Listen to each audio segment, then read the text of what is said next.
for those of you who are here, I'm Brooke. My business is Barefoot Brook, as you can see on the screen. Can you see the screen at my PowerPoint? Yes. Okay, perfect. I see myself on the back wall there, so you must see my PowerPoint in the front. And this is my husband, Jordan. Hi. So we're out of Saratoga, 10 miles south. I don't know if any of you know us, since I can't see you who you are really, or if you've heard of us before, but we're a small flower farm, and we just we own 5 acres here, and we just grow small scale, just cut flowers. So here's my contact information, and if you guys have any questions, you're welcome. I had cards and stuff to hand out to you all, but obviously that didn't happen. So if you have any questions about anything ever, just shoot me an email, or you can text me at that number too, and you can follow me on Instagram or Facebook too to see what's kind of going on. So feel free to interrupt anytime, because when Caitlin asked me to do this talk, she said, "Are you interested in doing this?" And I said, "Well, yeah, I would love to. What do you want me to talk about?" And she said, "Oh, you know, more on the business side of things and less on the growing things." I was like, "Well, wait, maybe, are you sure? Maybe I'm not the right person for this." And because I said, my degree, I'm an art teacher actually. And I said, I don't know anything about business. I mean, I have my own business, but I don't know what I'm doing. And so she said, "No, that's perfect, because, you know, a lot of people maybe are in the same boat." So I was like, "Well, let me think about it, but okay." You know, so I'm not your typical, like, oh, create a business plan. And I really don't have a business background whatsoever. So I want to tell you a little bit of my story. So that's maybe some of you who are interested in doing something like we're doing, or something related anyway, that you don't feel discouraged. You know, like when I started, I really had no clue about business, and anything that I do now is only from what I've learned, and I'm still learning. Oh my goodness, so much. So it was neat to hear. Was that Ben Hartman before me? Okay, I caught just the end of his talk, but some of the things he was saying, I was like, "Oh, okay, see, I think I'm on the right, you know, path," because we've been in business for, I guess, 5 years, kind of 4 years officially, I'd say. So we're relatively new, and we have 4 children under the age of 7, so we're busy on top of the farm. And my husband's actually he still is a teacher here in encampment, so it works out because he's home in the summer, so he can help with the 4 children while I'm working more in the summer. We kind of flip-flop. So I'll just tell you a little bit of my story, but let me get a little, I can't really see if you raise your hands that well, but I'm going to talk a little bit about the business side of it, but interrupt me at any time. Just maybe put your hand up if you have a question, and I'll stop about something that I say, or and then I'll talk a little bit about my farm too, just because that is, you know, that is my business. So I'm going to talk about that, and Caitlin knows that's what I really like to talk about. I don't know about the other farmers who have been presenting, but they probably are like me and like, "Oh, we don't love the business side of it, but we really love talking about the farm side of it." So that's what keeps me going, I guess, is the growing aspect of it. So I'm going to tell you a little bit of my story to begin, how I ended up where I ended up. So I kind of touched on this already. My plan was to not have a plan. I never, ever planned on starting a flower business whatsoever. So where we live, we both grew up in Michigan, and everything grows there. You just put it in the ground and it grows. I mean, we have good soil, we have good temperatures, a longer growing season, all those things, but I always loved to grow. And so when, we built our house here, about the 5 acres. We were both teaching at that point. We were in encampment. I was the art teacher there, and we had our first baby, and we could not find daycare anywhere. So through that struggle, through a year, we came to the conclusion that I was going to stay home, because we couldn't afford daycare. And if we wanted to have more kids, we really couldn't afford daycare for that. And because we had so many people were just jumping and, you know, kind of dumping our kids on, because we didn't have anybody consistent. So we said we had to find a different solution. So I decided to quit my job, which I loved. I still loved teaching. I still do love to teach. And I said, well, I guess we'll just just See what happens. kind of thing. So I quit, and then I knew I'd have to financially make some kind of extra money, but I didn't know what that meant, if it meant like teaching piano lessons or watching an extra kid or whatnot. So I did that with no plan to start a flower business. So kind of just fell into place. I'm going to go to the next slide here. These are two of my kids here. And then the only reason that I have these questions here, I didn't really know what I wanted to do, like I said, but I always loved to grow things in Michigan anyway. And my parents had beautiful gardens in Michigan, so that's why it was easy transition for me. And when I taught art in encampment, I didn't really have the chance to make things. I was always busy teaching it, not making anything. So that was something I enjoyed. By being home, I could actually create more myself. So naturally, those two things kind of collided, and kind of where it all started is I would make bouquets for friends for fun and just give them away. And I was like, man, this is really like an art to me, started that way. Because we had flower gardens all around the house. Like this, like prior to like growing things on purpose for the business. She had a lot of flowers growing and stuff around the house. Yeah, right. And so I already was just an interest. I spent a lot of time in my gardens and such. So those two things collided for me. So my point in that is saying, do you have things that you are, if you're interested in doing that, maybe think about those kinds of things. What are you already good at? What do you spend a lot of time doing already? And I assume probably a lot of you have interest in, which is why you're here at this talk.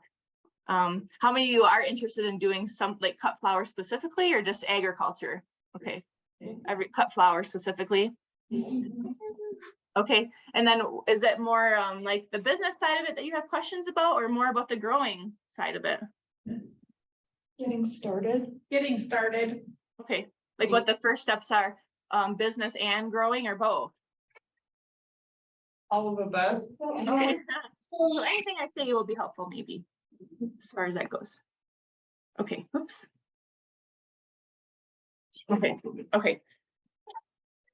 Okay, so I guess, let's see, let's go to the next one. So you would all like to do that. Okay, so to get started, what I would do if I were you is to write down maybe, why do you want to do it in the first place? And what are you willing to sacrifice for that and prioritize? So because you're not necessarily going to make like a ton of money doing this, but you have potential to too. What really was different, let me just tell you this, what was different about our business, which is why it's hard to say this is what you should do to start. Because what happened with us is I started making bouquets for friends, like I said, and then I had some friends that worked at Brush Creek Ranch, which I heard some of you talking about. Lindsay's there talking, I think right now, about her goat farm thing there. So I had some friends that were working there, and I started doing some flowers. I said, hey, can I do your flowers for some of your tabletops there? Just little bouquets. I said, we grow all these flowers and I'll do it for you at cost. So that started what led to a much bigger business, because we built relationships. So that is, to me, number one. If you're going to write something down, and you probably already know that, but are the relationships with the people, because that is the only reason that our business has been successful, because of the people that we know because of this and who we talk to. And we had been here 5 years maybe or so when we came, but since our business started, it's amazing how many people we have met because of it. So that is really what has made us, I think, most successful, is talking to people. And we have friends, that do this. Well, is this something, flowers here? Would they use these here? That kind of thing. So it started out with us making some flowers at cost for some people at Brush Creek. It's a big, if somebody doesn't know, it's a big ranch. I should.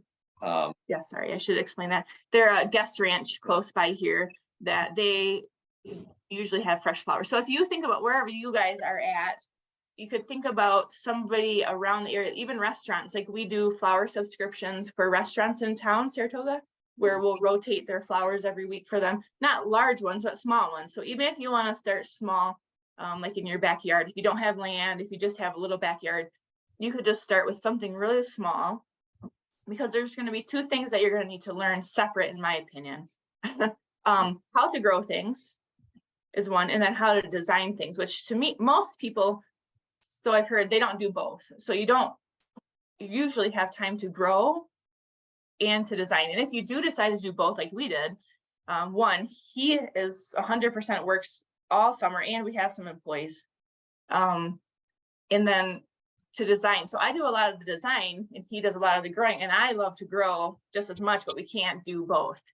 So if you're just starting or wanting to start, I say just start very, very small. Maybe start with like one, see if there's a restaurant that maybe they would like fresh flowers in their tables, and maybe start with like, ask them, hey, can I do at cost of local, we grow the flowers here.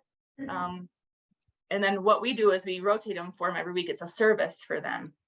So we take the flowers, we leave them, that week, the next week we go get them. And sometimes they'll last 2 weeks because but we can set that up with our individual customers because we grow and we harvest them. You have to learn that whole side of growing and how to preserve flowers, all that stuff, in addition to designing. So do any of you already have experience in one of those or the other, and you're looking like to work more on one and not, or some feedback there for me? So I'm the horticulturist at the extension office in Casper, and I used to be a florist. So, okay. So you have that side already. Yeah.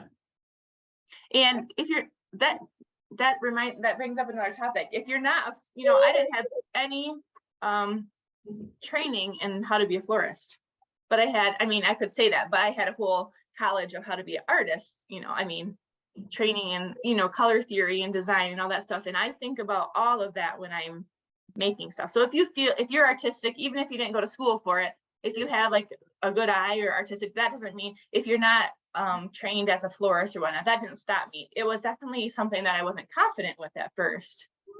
But I look at a lot of pictures of things I love, and I try to think about, why do I love those arrangements? And I kind of break down photos of flowers that I've seen or other arrangements I've seen. Why do I like that? Why do I not like that? And I use that kind of to guide my design stuff. So I would say, don't let that discourage you from starting something. Just start is what I'm trying to get at. Don't be afraid to do something, because if I look back at my arrangements when I first started, I'm like, oh my goodness, like I have come a long way. And it's amazing how I thought they were really good back then, but now I look back and oh man, I've changed so much. And I'd say on the growing side, Wyoming has such a drastic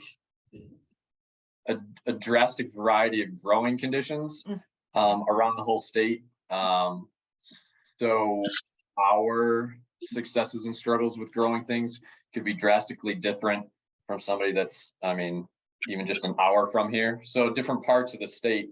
There's not a lot of snow there right now, but it's over 7,000 feet.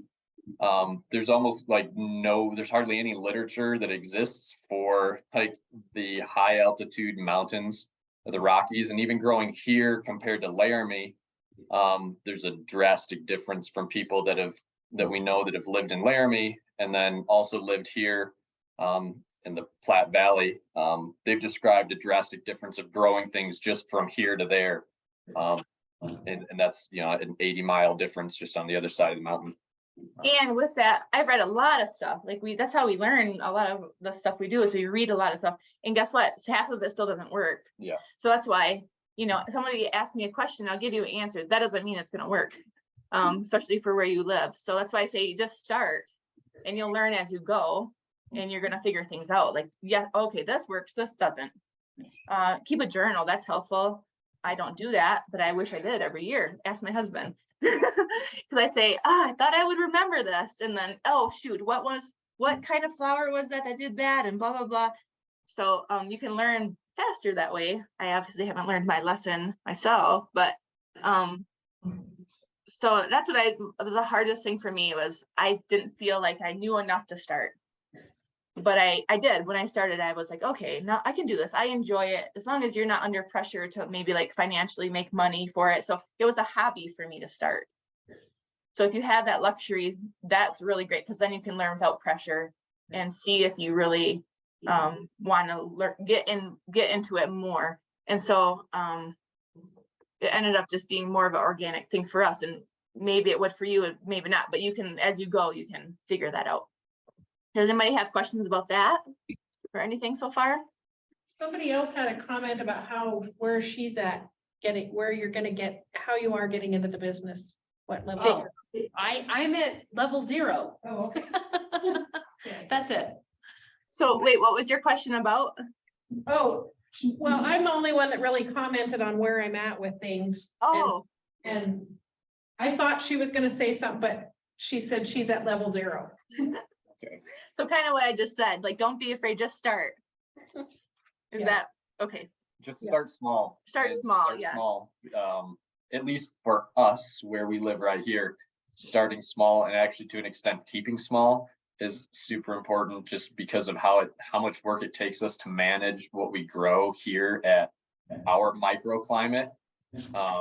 Like she mentioned, growing up in Michigan, shoot, you could, an acre would be like nothing. To shoot, most people's vegetable gardens, we both grew up with vegetable and flower gardens that were an acre plus, and we're at just, I mean, a fraction of that right now. And it's hard enough as it is to keep that stuff alive, from the drastic freezes in June and August to, 100 degrees in June and August, and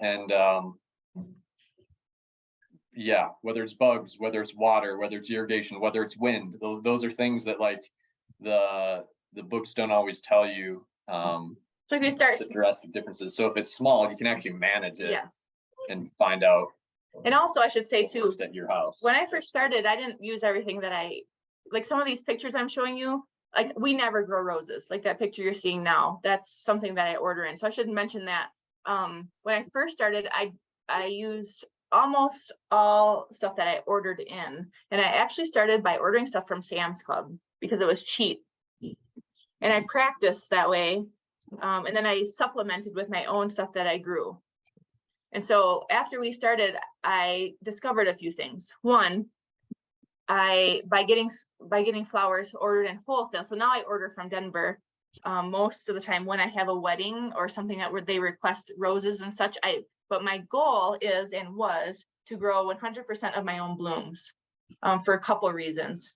Some of the major ones was your profit margin is much, much larger when you grow your own flowers. When you're ordering stuff in for where we live anyway, besides this guest ranch, locals, I don't think we would survive with what we would have to charge for flowers, as far as making enough money to keep on going. So one, that was a main reason, is we needed to make more money. So the profit margin of growing our own flowers, that was like a major goal for us. One, two, another reason we grew our own is because it's like when I do a painting, like I want my own tools, I want my own paints to paint with. So when I create my arrangements, I wanted my own tools to create my artwork. So I wanted my own poppies. I can't ship poppies in. I can, but they don't look good and they don't last nearly as long. And I can't get the colors I want. And all the shipping, that's beside all the shipping costs, all the shipping. I mean, there's just I don't like that aspect of, I don't want to make flower arrangements unless I'm growing my own, where some, a lot of florists will order other flowers in. So it's not, like I said, there's not only one way. You don't have to grow your own flowers. If you have another full-time job, you could do it a different way. But I believe, like, that's my whole, I'd love to grow my own stuff for, probably a lot of the same reasons you guys have heard in these other workshops and such. So, but that's not the only way, is what I'm saying. So you could start by kind of supplementing with some of your own if you can't keep up with growing your own. But you could order, even go to the grocery store and get a bundle of them and mix them in with your own grown flowers, and you'll see how much better they are because of that. So I think that's what sets us apart too, is that we offer like unique blooms, unique colors, the freshness, the quality, all that's better because we grow our own. Okay, I better get going. I'm talking a lot. Okay, so I'll just run through this quick. So you don't need to do this. I had paper and all that since I was planning on actually being there. I was just going to have you guys write down your strengths and think about kind of what we just talked about. Like, what are some things you already do that you're already good at that you can incorporate into what you want to do there, So like I said, I have the art background.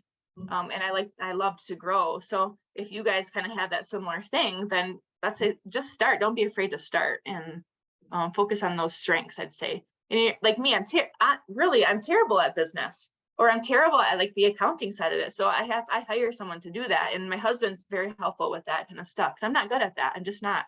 It's not my best thing. So it's okay if you're not good at all of that. It's okay to get help from other people. Let's see here. Okay, back to the relationship. So we said that was really key. So we have some of our girls that help us in the summer. We used to do like I'll have high school kids come in and they'll help us for a week to get our stuff under control in the spring. Cause you know, it can be like right now we're covered with what, 3 feet of snow, and we're not, when it's all melts, we're gonna need to get in there and get everything cleaned up. So relationships with the people that work with us, relationships with the people in our community, that's just ties everything in our business together. So if that's something that's hard for you, I'd say maybe you just need to practice talking to people and not being afraid to ask it or being turned down. You know, if you ask, hey, what do you think about me bringing in a few little flowers for these tables for you kind of thing? If they say no, like, you know, it's okay. Okay, thanks. You know, thanks for listening. And don't be afraid to go up, put yourself out there a little bit is what I'd say. So, and then this too, I think down the road, like, why are you really doing it anyway? I think that's important to think about before you start. And people say this, but I think it's valid for me to mention that she's come back to these questions like year after year, like when we've questioned things or when something's been really difficult or when we've hit a wall, various different walls in this whole deal. She's come back to these questions like why am I really doing this? Because she could do another job and make money. So she comes back to like why the flowers, why the business, why the relationships, what it is that's important, so that she kind of refocuses and because things get out of control. So I'm telling you this so that you can maybe picture yourself down the road and think about what you know, am I doing it only for the money? No. And a lot of time, you know, it took us a long time before we even made any money. Not a long time, but you know, 4 years. Really, this past year was the first year we really started making some money because, you know, like I said, growing our own and trying to figure that out, that helped us have a bigger profit margin. But why are you really doing it anyway? And is there a way that financially you can have another job while you can do this on the side to start, so you don't have that pressure of making money? So my main purpose for doing it was to build relationships with people. And I mean, I know hundreds more people in the valley because of the flowers. And everyone's always happy to see you, because who doesn't like getting fresh flowers, right? yeah, making people happy. When I do a lot of flower deliveries, and sometimes I don't always have the best attitude for whatever's going on. And then to hand off flowers and see how happy people are, that's a reminder for me that, right, part of the reason for this and in my brain scheme of things is to also just bring joy to people. And that helps me refocus real fast when it's somebody that was struggling and it just makes their day. It's like, okay, that's a reminder that it's okay. This was a really tough day and things didn't go well and we're behind schedule. And I just cut into my profit margin big time because something broke. That's okay, because I just made somebody's day, and that's part of the reason we're here doing this. Does anybody have anything that they for sure know why they want to get into it?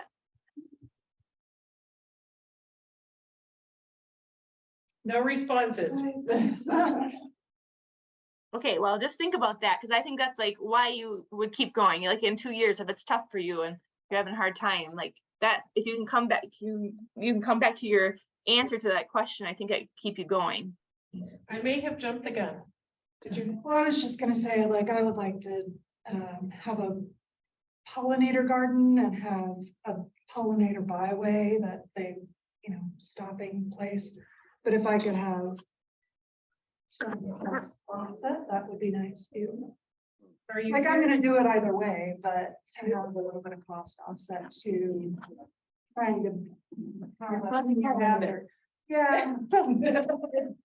Yeah, it'd be nice if I could offset the cost of my hobby. Yes, and that's how mine started, actually. because my husband was like, you spent how much at the greenhouse? You know, I think we're probably all addicted to flowers in the same if you're at this talk. So yeah, that's how mine started actually. And like I said, it wasn't a plan to like get bigger. So that's why we come back to, we actually rein it in. So from a very small scale, if you're trying to just like make ends meet to like break even, for example, social media like Facebook and Instagram. So, I mean, it's a love-hate relationship with those things, but it's a amazing, like basically free tool for getting the word out there really fast. So an example, I'm just throwing this in there.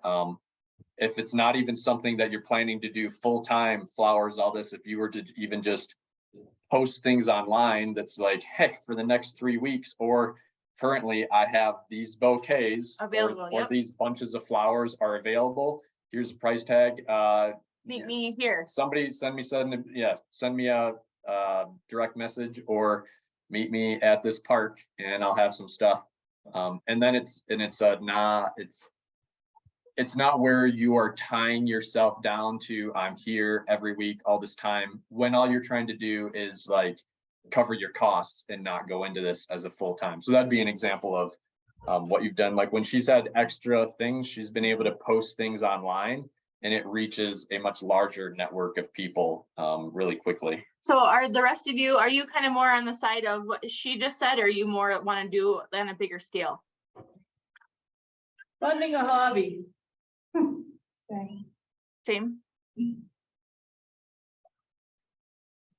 Yeah, okay. So maybe I'll change what I'm gonna talk about more if that's the case. Because do you want, maybe I'll give you more of a, like, more of the growing side of it, since we don't have too much time? Yes? Yeah. I guess my like technical questions are specifically here in Wyoming. Yes. I mean, if one day it was to turn profitable, you could put more into infrastructure and stuff, but with the wind and the hail, I don't see photos of high tunnels. Oh, We have one. Oh, we can talk about this all day long if you want to go this route. Big Okay. investment, right? If you're gonna do a high tunnel, but cover your costs and have better flowers, is that, like Yes. you need to buy a high tunnel, I guess? So yes, so we started outside without a high tunnel, and yes, the struggle is real, which if you live here. I want to show that picture where it was outside first. Oh yeah, sure. So I'll just go quickly through this stuff kind of then, if that's what you guys want to know more. So I see that, first of all, do you guys know about this burning your own holes in the tarp steel? That's How you made holes. You do it with like a little gas torch? Yep, it's a little torch just like that. And we made a template. See that metal template? I guess I can't point on here. There's a metal template leaning against the wall by the girl in the black sweatshirt. We had that made by our high school kids at the shop. They made that diagram and we used that to make the holes evenly spaced. But as far as saving time, that's huge because it keeps your weeds down. So anyway, I'll keep going. Ignore the donuts. That's not important for what we just talked about. This, I'm going to skip over this because it sounds like we're going to go down a different path a little bit here. So these are all grown by us. Can you see? That's the high tunnel. See that's my oldest. There you can see our high tunnel. So that's 72 feet by 22 feet. And we got a grant for that because yes, you can't rely on outdoor. Our business made a huge flip when we had that high tunnel. And really we can't keep up with more than one high tunnel. And we do a lot of flowers for our small town. So somebody who's just doing it as a hobby, you would need. We had another greenhouse. Yeah, this is our second greenhouse. We have a smaller one that Jordan built that was 20 feet 10 by 20.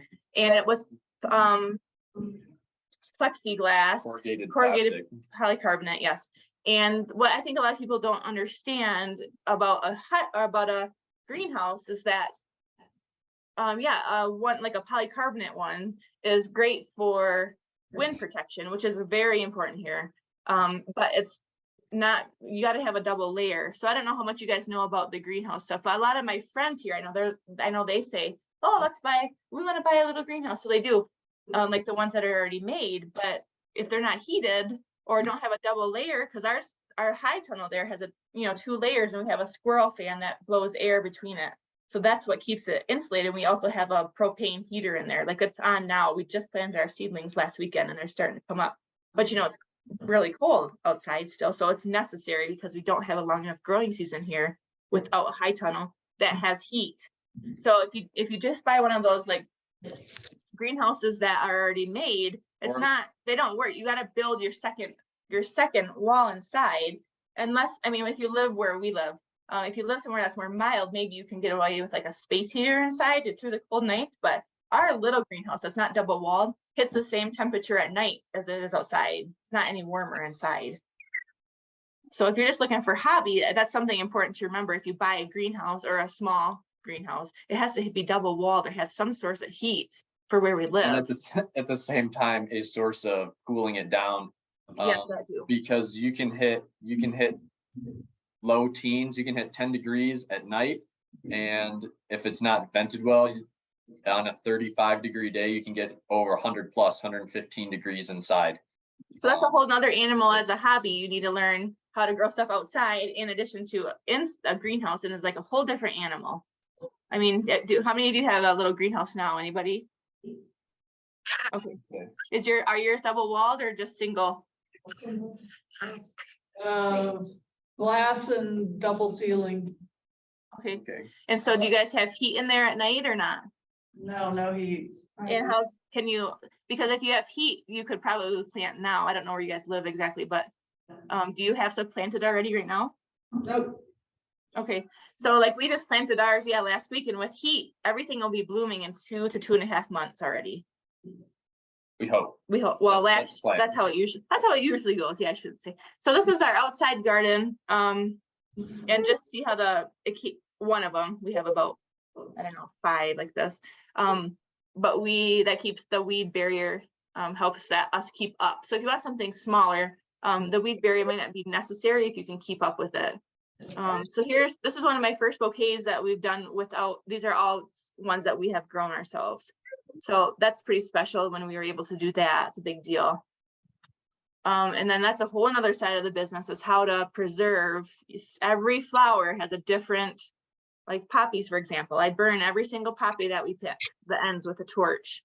Same thing with hollyhocks. And you have to pick them in a certain stage. And this is all stuff that we learned by reading, or little workshops like this, stuff like that. So same with hollyhocks, you have to burn them when you cut them.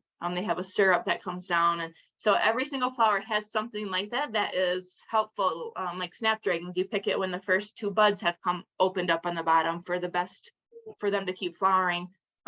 So you can get books on that, when to cut certain flowers and things like that. So do you guys like tips like that, or? Yes, sure. Okay. So this is where our high tunnel, our bed was without a greenhouse. See how brown it is? Everywhere, inside and outside of our fence. So after we tried growing here for a season, and what happened? Our flowers were like stunted. I mean, flowers that in the greenhouse were 6 foot last year. Our little greenhouse were like a foot tall when they were outside.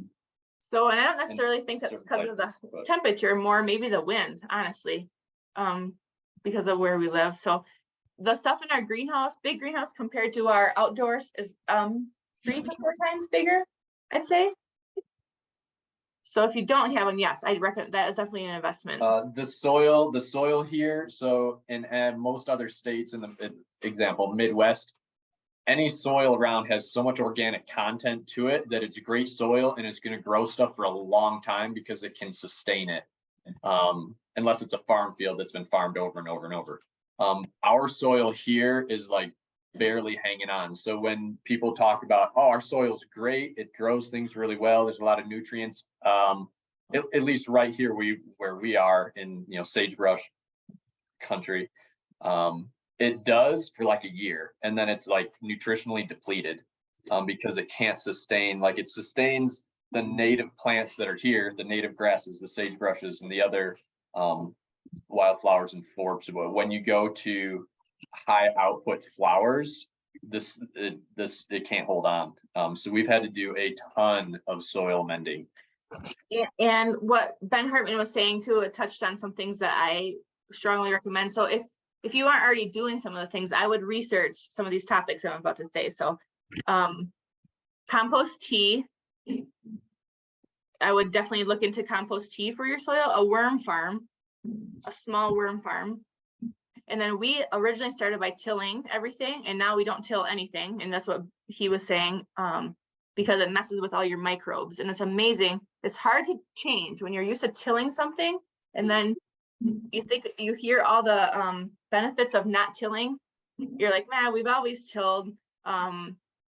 But we decided to go for it because our gardens that we didn't till, that were full of our perennials, like this one you see in the picture here, all my tulips and peonies and all that, we don't till those. But we do not every other year, every year or every other year, we put a fresh layer of compost on top. We top dress it with that, and we broad fork it. So if you guys, Layer with wood chips. Yeah, we layer it with wood chips, fresh compost every year.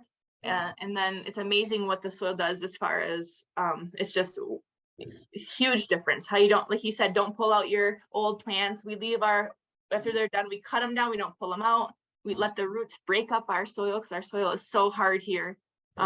So those are some things, if you don't already do those things, I'd really look into that stuff. Compost tea and composting, worm farm, no-till, a broad fork instead of a rototill. So we haven't touched our rototiller in 2.5 years.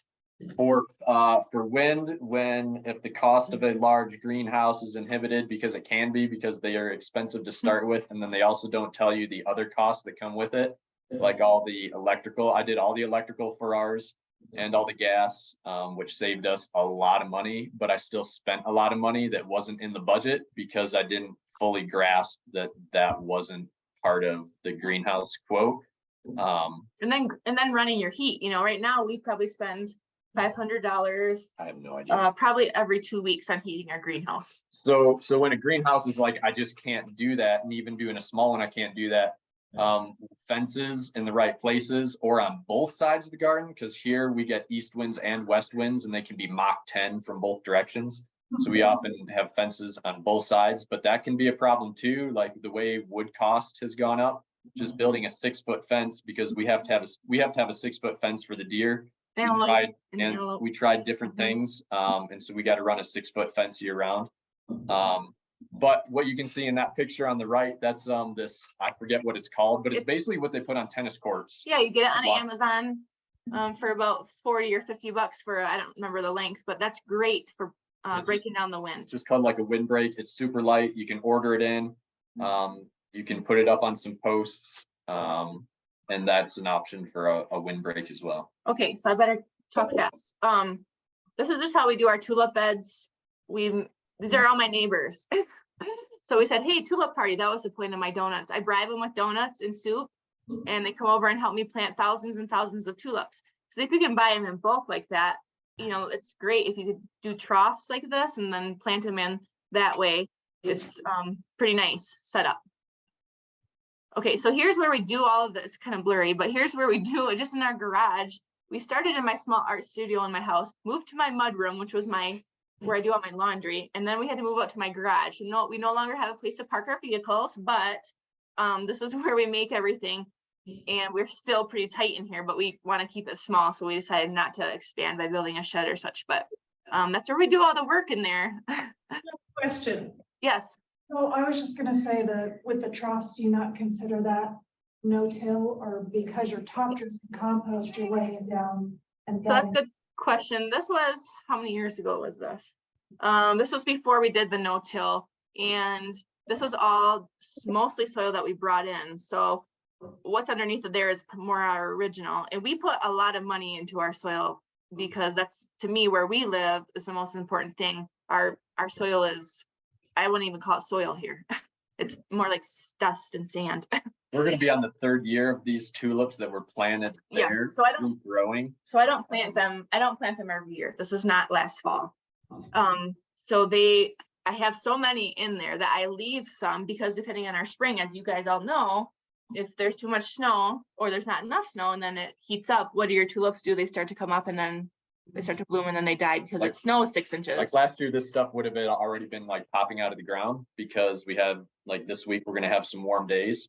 But now we've got 2 foot of snow, several feet of snow sitting on top of them. So it's gonna be a whole different growing season this spring. Which is great because it'll keep them under longer. It'll keep them dormant like they're supposed to be. So I don't do anything to these tulips. And now actually where these, right here, where these girls are sitting, I have 35 peony bushes planted and this will be their 3rd year now. So I probably won't ever till this again. And I don't even know if I'll plant more tulips in the same bed because my peony bushes will take over because I kind of have them alternated. So my peony bushes will come up after my tulips.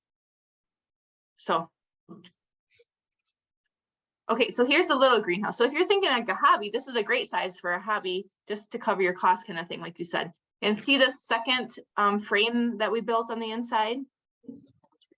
That's like a greenhouse in a greenhouse. So once we realized we couldn't keep stuff alive in it without heating it, it also, the single wall isn't efficient enough to even try heating it. So I built this like lean-to greenhouse inside and then we covered it up. We've done a couple different things. When we've done it, we've covered it with just greenhouse plastic. And so then it was a greenhouse inside the greenhouse with a space heater. And that would heat stuff up even when it was like 10 degrees. We had a terrible freeze in June of several years ago. And I kept, everything was just barely alive, but it kept it from freezing with a space heater in there, everything that was growing inside that. You can use frost cloth too, but just a mention about frost cloth. We bought the thickest stuff on the market and they give you these ratings and tell you it's great. And I still don't understand how it's rated, but it actually doesn't keep stuff from freezing the way it describes. It helps, but it's a really narrow temperature margin. So if you have a small greenhouse, like some of you said you did, and you don't have a second frame like this is a great way to start now. Like if you want to do seedlings now, you could start it in something like this. And I'll go quick because we have another picture. There's the top from the outside here. You can kind of see. So seedlings, grow lights. That's another year. I wanted to show you. Okay, so this one. I wanted to tell you guys about the till, no till. We did that already. This is like the market bouquet. But I was saying, you guys, people like those just to pick up a market bouquet somewhere. Okay, here. So here's the little greenhouse. This is where we put all of our seedlings. See that second layer here? Here's our outside wall. Here's our inner wall. And so we stick a space heater under there and that keeps all of our seedlings going. Now we don't have to do that since we have our big greenhouse and that's heated. So we don't have to do these seedling trays anymore. And that saves us about 2 weeks of when you transplant your seedlings into the ground where they are, they struggle for a little bit they come back. That saves us like 2 weeks of, we don't have to do that. And the labor of planting all those seedlings. So that's another reason that we love our greenhouse too. Okay, so if anybody does want to expand, this wasn't a plan either, but this is a walk-in cooler that we built. And that's really important. If I say you get big enough where you have enough flowers, you need to store them. That's the #1 thing you should do if you start getting bigger is to build a walk-in cooler. You can buy them, but they're ridiculously expensive. And you can build one. You could even just Google how to build a walk-in cooler with an air conditioner. So that's what we did. My husband did. There's a company called Coolbot, so you can write that down. Yeah, Coolbots.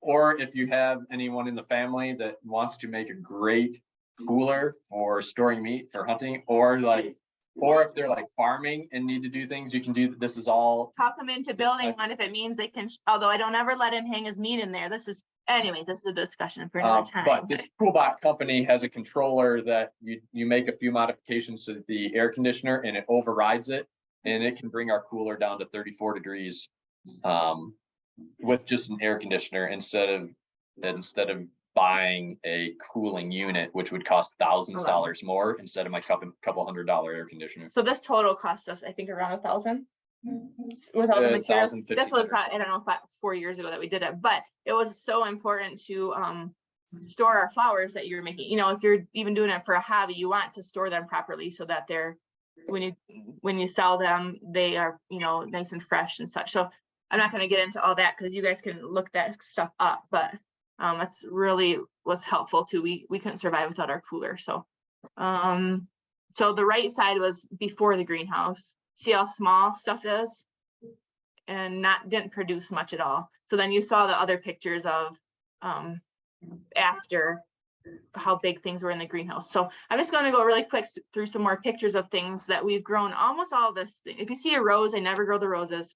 But I think I'm out of time. So this is just stuff that, and it's so rewarding when you do it, you know, from your own. So this is where, like, at the all the way to the right. So at Brush Creek, we deliver these flowers every week. We rotate through their tabletop flowers, and it's pretty neat to see your own blooms and all that.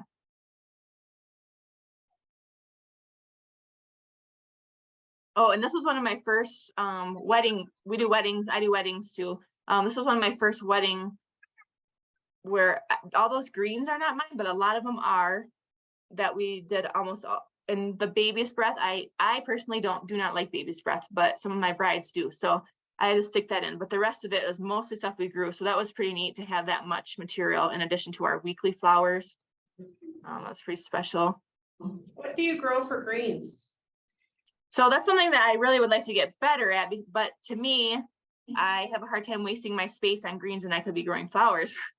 So, and actually my design leans more towards less greens now and more blooms, just because I like how they look better. So for some specific greens I do use, I planted some shrubs. Maybe if you can afford to do that ASAP, because they take a long time to get established, and you really shouldn't cut off of them for a few years after they get established. So I have things like, you know, for Cynthia bushes, I have Some dwarf lilacs. Yep, dwarf lilacs I love for greens. They grow really well where we live. I have like Clarkia, I grow in my greenhouse, really, that grows nice. Bells of Ireland I kind of use for greens, and tons of raspberry greens I use. And they turn a pretty color in the fall too. And they grow for here, which is amazing. They grow wild like crazy outside. If you're starting from scratch, it kind of doesn't matter where you're getting your stuff from greenhouses or whatever, but if you have a really nice established space and you're not used to going and getting things from greenhouses, I'll just throw out the caution that like you can get a lot of diseases from greenhouses, and it's not supposed to be a negative to them, but when the example is I brought in a black bark, I just based on the name, it's a black bark blight. And I traced it back to a shrub that we bought from a greenhouse, because I remembered when we bought it, we just thought it was part of our ignorance, thought it was part of the plant that spread to some other bushes, and it killed off several of our big trees, cottonless cottonwoods that we'd had that were approaching like 15 foot in the yard, and they killed them off in a season. They've killed off a few other things. So maybe pay attention to where you buy things, and if you don't, like, we don't spray anything, we only use compost tea, and we use neem oil. So we do spray with those kinds of organic things, but we don't say that we're organic. We're not like certified or anything, but we try to be as natural as possible because of lots of reasons. But all your microbes and your beneficial bugs and all that, all your stuff will do better if you can. It's hard to change your mindset if you don't already have that, but it will be better if you can do that. So, okay. So anybody have questions? I think I'm out of time, right? Yeah, probably enough time for a few questions. Okay. And I'll keep clicking if anyone has specific questions. Where do you buy your stock? Like bulk tulips? Say that again.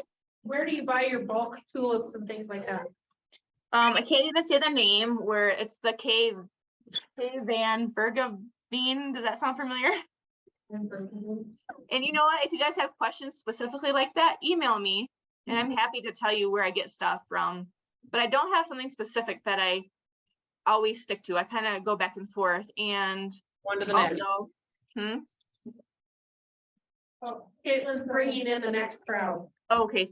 So also, if you have like a wholesale, if you have a business name, you can also get some things wholesale too, and that's helpful. So if you have those specific questions, you can email me or text me. I'm happy to give you specifics like that too. If you have questions about irrigation, we can throw some, since we're out of time, but I mean, we could email you some thoughts about that, or give us a phone call. Because right now we're watering above ground until things get grown, but we don't do overground sprinklers on flowers and stuff once they get going. So we have a on the ground watering drip system. Well, thank you guys for listening. Thank you for joining us. Thank you. Thank you. Have a good time. Thanks. See ya. Bye. Bye.